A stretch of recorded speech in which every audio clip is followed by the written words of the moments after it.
Hello there, friends. It's Jimmy Maverick. Welcome to another edition of the Fantasy Maverick podcast. And today we are going to talk about the best and worst rated players for the second round of fantasy drafts. You definitely want to check it out. Kind of surprising who ranks as the worst, but I think you're probably going to like my reasoning as to why. So definitely check it out. Here we go. Listen up.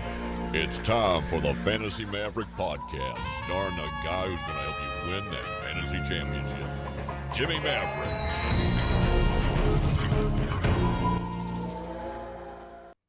Hello there, friends. It's Jimmy Maverick. Welcome to another edition of the Fantasy Maverick podcast. And before we begin, I just wanted to remind you, if you haven't done so already, please like this video, leave a comment, share it with your friends, and of course, subscribe. And if you hit that little bell, you'll be notified when I post new podcasts, and I'm trying to do 3 a week right now. So I very much appreciate it. Thank you so much for watching. Let's get right into it. So I want to talk to you about the highest and lowest rated players of the second round. So we're going to talk about players from between 13 and 24th in ADP who are the best choices for fantasy and who are the worst based on my app. And let me tell you what. If you haven't done so already, I invite you to go to my website, fantasyfootballmaverick.com. You got to check out my perfect fantasy draft. This is my draft tool. It will help you draft an excellent team. We're using it right now on both mock drafts and some best ball drafts. By the way, I do have the best ball modification in process right now to make that critical adjustment to the VORC ratings that for best ball, because consistency doesn't matter in best ball. So there's no longer going to be penalties for inconsistent players. In a best ball league, you can go with them. They're good to go. So, again, what the program does is it analyzes all the players based on what I call the VORC score, which stands for value, outlook, reliability, and consistency. It's the 4 key stats that I measure a player on, and basically based on how they score in each of those categories, they get points. You add those points up, that's the VORC score. It's out of 100 points, although any player that scores more than 40 is an excellent choice. I say between 30 and 39 is a marginal choice, and if it's under 30, really you should just probably stay away from them. But getting into it, when you analyze the VORC score, it's all based against whatever your draft position is. So I'm going to assume this is the number 13 pick. So this is the person that gets the 12th pick in the draft. So they go 12, 13. And so all of the second round players are based against that pick. If you are picking later in that round, the VORC score is going to rise for all the players because, if you're picking 19th overall, and you're picking a player that's valued at, let's say, 22nd, all of a sudden that's pretty much a fair value player, although picking a player with a value of 22nd overall at the 13th pick is not a great choice. So you understand that it's very flexible in how it scores players, and so a player that may not look very good on round 2 may look fantastic on round 3, just because you've got a whole nother round of value added to their score because you're basing it against a third round pick as opposed to a second round pick. So let's just get into it. Let's just see what we got. So there are a couple of things that I do need to talk about. And the first is that there are players that are currently being held back because of injury. Their VORC scores are down because they are currently dealing with an injury. And there's 2 names I got to bring up. It's A.J. Brown, who had surgery on both his knees, so he's being, he's recovering from that. And then you've got Calvin Ridley, who's recovering from foot surgery. So these are pretty serious issues, and really I got to see these guys as full participants once training camp opens in order for me to want to recommend them. So right now, their VORC score is depressed because they've got the injury risk, which lowers their outlook, which lowers their outlook score and keeps them farther down the ratings. But once they come back from injury, both these guys are going to rocket right to the top of the list. In fact, A.J. Brown will be the number 1 choice once he's healthy. Calvin Ridley is the number 2 overall choice when he's healthy. So I just wanted to mention that when we're talking about these players. Now, there's also 3 players with top 10 value in the second round this year. That's pretty nice. That's really, really good. This is based on half PPR rankings, but basically you've got 3 receivers that offer top 12 value in the second round. You've got Hopkins, you've got Ridley, and you've got Brown. Hopkins is the 10th most valuable. Ridley is the 9th most valuable. Brown is the 7th most valuable. So you can see why Ridley and Brown are going to be at the top of the list once they're healthy. That's basically what it comes down to. But until that happens, here are my top 3 players. So the absolute top scoring player, it's actually a tie. It's a tie for first place right now. The first one is DeAndre Hopkins, wide receiver for the Arizona Cardinals. And you know, what can I say? Hopkins is an excellent player. Now, he offers first-round value, 10th most valuable player overall. And he's what I call a high 10 player, which is he is high reliability and scores 10 out of 10 on consistency. I love those players. You can absolutely count on them to come through for you nearly every week because they are so consistently involved in the game plan.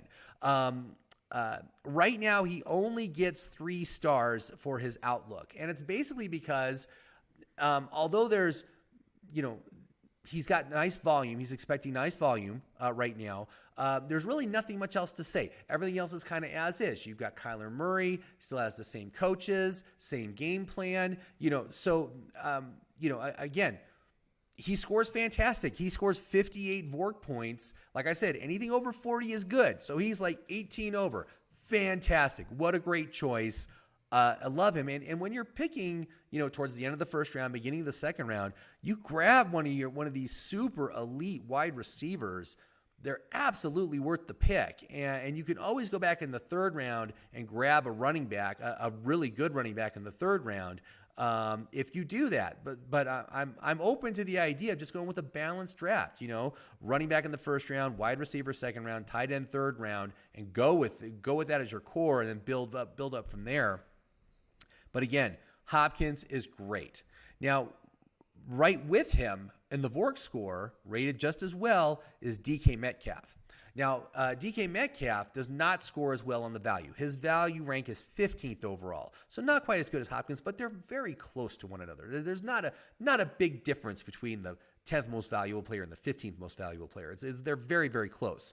Metcalf does not, he scores an 8 out of 10 on consistency, so he's not quite as good as Hopkins, but that's still very, very good. I mean, 8 out of 10 is excellent. That's a B, right? In any quiz you've ever taken, you get a B for an 8 out of 10. So I'm good with that. High reliability. He hasn't missed any games. The thing that boosts Metcalf up, though, because he does get a little deduction for not having as high a consistency and, of course, not being as good a value, but he makes up for it because, first of all, contract year. This is his 3rd year. And he only has a 4-year contract because he was not drafted in the first round. So given that he is a star elite wide receiver 1, this is the payday year. This is the year that he will determine what his extension will look like. If he blows it this year, he'll go into his actual contract year next year, and it won't be as lucrative. But if he kills it this year, we're talking. This guy is a $70 million plus contract extension. So he's playing for a lot, and I like the upside of contract year players. I make no secret about that. One thing that does hold him back a little bit, gives him a deduction on the outlook, is it's a new offensive coordinator. And that's just basically to reflect the risk that the usage you saw last year may not be the same as this year. And this is much more pronounced with someone else we're going to talk about later. But in this case, again, it's a slight deduction to their outlook. Anytime there's a change in the offensive coordinator, people often don't incorporate that into their ratings of the players, but their role in the offense can change. They may decide to do something different as far as the scheme or whatever, and maybe they're not as involved as they were. So it's a small risk, but I like to account for it in the outlook score. But when all is said and done, pluses and minuses and everything else, boom, he scores just as well as DeAndre Hopkins. So again, great choice. I really like DK Metcalf for the upcoming season. So they're both very, very good. If you're going elite wide receiver, you're fine going with either of them. And even going with, again, once they clear their injury issue, A.J. Brown and Calvin Ridley will outscore both these guys. So, there's so many good choices in the second round when it comes to receivers. But the third guy is a guy I've talked about a lot because I've been taking him in a lot of drafts. Really like him for the upcoming year, but it's Clyde Edwards-Helaire, running back for the Kansas City Chiefs. And I've talked about him a lot. Now, his value rank, not as good as these receivers. His value rank is 17th overall. Still very good. That's excellent. That's a mid-second round value player. And when you're looking at running backs, I'm not sure he qualifies as an RB1, but he's right there. He's like 11, 12, 13, right there as far as the running backs are concerned. So, again, an excellent choice. Now, he does not score as well on the reliability and consistency. He did miss some games last year, so he gets a medium reliability as opposed to high, and he only scored a 6 out of 10 on consistency, but that also can somewhat be chalked up to the fact that he was a rookie. They're working him into the system. They're still trying to figure it out. Remember, last year was a tough year for rookies, just because there was no preseason, all the team meetings were remote. It was a weird season. So the fact that he's coming in now with a regular preseason, he's going to have lots of growth. I think he's going to be much more effective.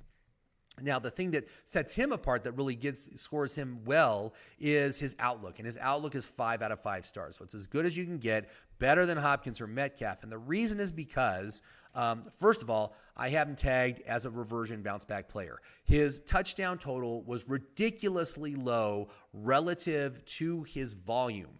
And when you see that, you can see this stuff revert back the other way very, very hard. I like to give the example of Melvin Gordon in his rookie year. He had something like 250 touches, and he had 0 touchdowns. So, of course, he got this massive discount the following season for fantasy football where he was going, I don't know if it was like the 3rd round or the 4th round. He was just being ignored way earlier than he should based on his volume.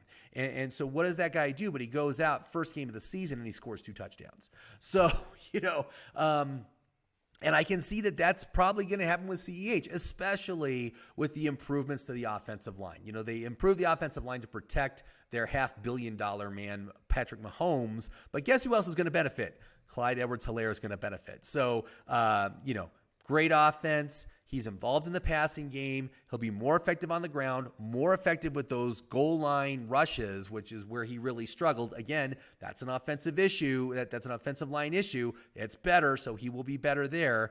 And, of course, he plays with the best quarterback in the league. Is he going to face any stacked boxes? I'm going to say hardly ever, because you've got to protect against Travis Kelce and Tyreek Hill in the passing game. So they can't stack the box. They've got to double team someone, one of the receivers. And so there you go. I think the upside is tremendous. His VORC score, 51 VORC points. Again, excellent. Over 40 VORC points, very good. All these guys, highly recommend for the second round. I think that they are all excellent choices for your fantasy team. Now, who ranks the worst in the second round? And I got to say, a lot of people are going to have a problem with this based on how awesome he was last year. But the lowest rated player for me in the second round, this is players from 13 to 24, right now, Justin Jefferson. And there are 2 big reasons for this. Okay, the first big reason is that he is a regression risk. He's a regression risk because he had an NFL record-breaking season in his rookie year. So kudos. Kudos to him for having such an outstanding rookie year, especially with the way things were last year. As I just said about the rookies, the fact that he came in and did that was amazing. But you also have to understand that last year he had Gary Kubiak as his offensive coordinator. And Gary Kubiak is the guy that makes wide receiver ones explode. And so he had that. And he did that because Gary Kubiak. But guess what? Kubiak retired. It's someone else now. And one thing about the Minnesota Vikings is they have whipsawed their game plan between these offensive coordinators, where you get to one offensive coordinator and it's like, we're just going to run the ball, Dalvin Cook, down their throat every single play, and Kirk Cousins is going to throw the ball 9 times. To someone like Kubiak, who is a very dynamic offense, very balanced, but serious upside to the wide receivers. We're not sure what we're going to get, but I'm going to tell you what, I'm going to say that it's going to go more heavily to Dalvin Cook this year. That's why I like Dalvin Cook as my number 1 overall pick. And Justin Jefferson, he's going to have a fine year. Okay, let's just get that out of the way. He's going to have a good year. I'm projecting, 135 plus targets, probably 85 to 90 receptions, but the risk of him underperforming, of not being able to duplicate or improve on what he did last year is very high. And so if he falls short of that, based on where he's being drafted here, it's going to hurt. It's going to be very hard for him to duplicate. So he does not score well. How does he not score well? Right now, he scores zero VORC points in the second round. Now, that may seem overtly harsh, but it's mostly because of his outlook is just 1 star.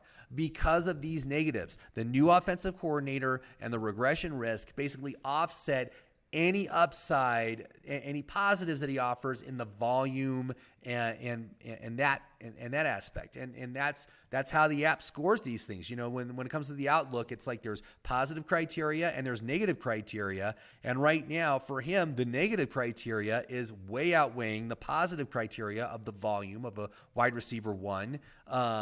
So that's it.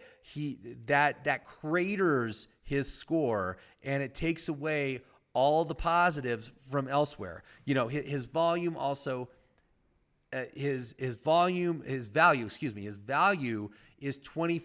24th most valuable player in the NFL. That's still very good, 24th overall. But of course, we're also valuing this against the person picking 13th. So you're talking he's 1 full round overvalued relative to the 13th pick. As you're picking later, or if you take this into the 3rd round, you'll see that Justin Jefferson does score much better. But again, he's just a bad choice for the 3rd round right now. Bad choice for the 2nd round, better for the 3rd, but still a very, very risky play. We talked about how many good wide receivers there are in the 2nd round, and there's so many good ones. They're really, really good. To take Justin Jefferson just seems like it's a whole tier break below where these other players are. So go get one of them. Don't get Justin Jefferson. So anyway, so that's it, man. So that is the podcast. So let me know what you think. What do you think about these scores? Do you think that am I being overly harsh on Justin Jefferson? I am. But, I'm just here to give you the information. One of the things I like about this app is, it compiles all these disparate pieces of information and turns it into a score that you can rank players against each other to see how you feel about them. And so that's one of the nice things that the app does. So again, please go to my website, fantasyfootballmaverick.com. You can check out the app for free. Just sign up. It allows you access to a limited version of the app, but you can, if you like it, you can subscribe, unlock all the features, the filters, the different point schedules. I'm adding in a new thing for best ball. I'm kind of excited about that. So anyway, we've got, that's what's going on. So, thank you very much for watching. I do appreciate it. Please subscribe down below if you haven't done so already, and have yourself a great fantasy day, everybody.